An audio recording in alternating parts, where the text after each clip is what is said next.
these two styles are just so similar.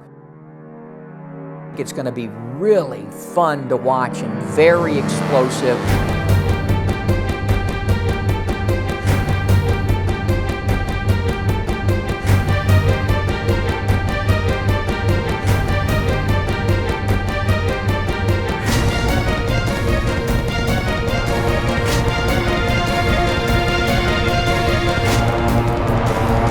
Liam Smith really fights a lot like Canelo Alvarez. Well, that's a good right uppercut from Smith. And the left hook. Overall, he's fundamentally a pretty sound fighter, but his mindset is to break you down, beat you up, and knock you out. A couple of things, in my opinion, watching Liam Smith and his punching power. His greatest punching ability is like Mickey Ward. It's not to the chin, it's to the body.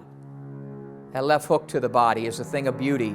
And, you know, punches to the face, unless you get hit like Amir Khan, go away. The body punches don't. So I think that Canelo, from what I've seen, has a very good chin.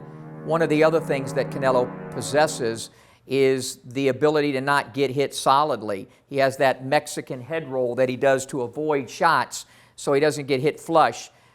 I don't know. We don't know if Smith has the kind of power to take a guy out like Canelo. I doubt it very seriously, certainly not with one shot. That's not how you get a guy like Canelo out anyway.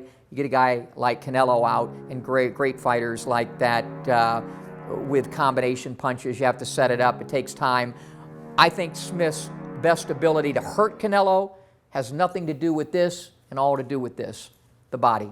So, Canelo!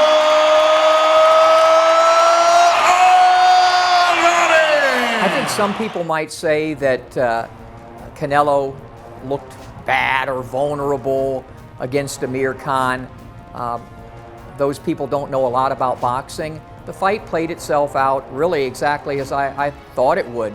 The hand and the foot speed of Khan did its job early until he was broken down systematically by the punching power and the accuracy and the combinations which led to the coup de grace right hand of Canelo. That fight played itself out exactly as I expected, and if you know boxing, you should have expected. But at the end of the day, Canelo did exactly what he needed to do.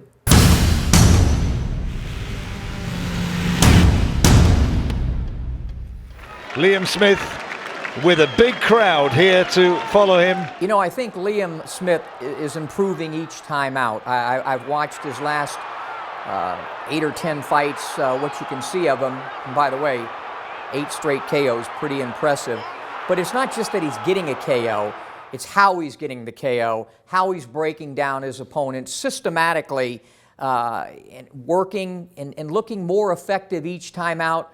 He's gotten more patient in his fighting style, and I just see subtle improvements each time out. So he certainly is becoming a better fighter. Canelo Alvarez, one thing I think he's really improved upon is his defense.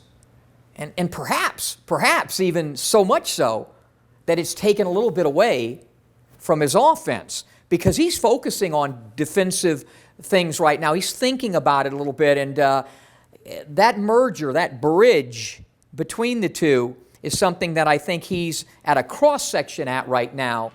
The biggest disparity with these two guys, it's the resume, it's the roster. You know, Canelo's had double the amount of fights, double the amount of rounds, but way more than all of that.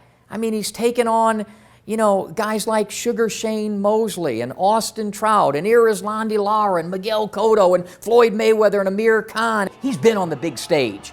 This kid has been on a tiny little stage, you know, across the pond, and he's coming over to the Broadway of boxing, if you will. There's a few guys I recognize on Smith's roster. Razadovich, the last kid he fought to win the title, but you know, these are, it's not the same level of opposition. It won't take too long to find out how focused he is and how focused he can remain, and whether or not it's just too big of a stage.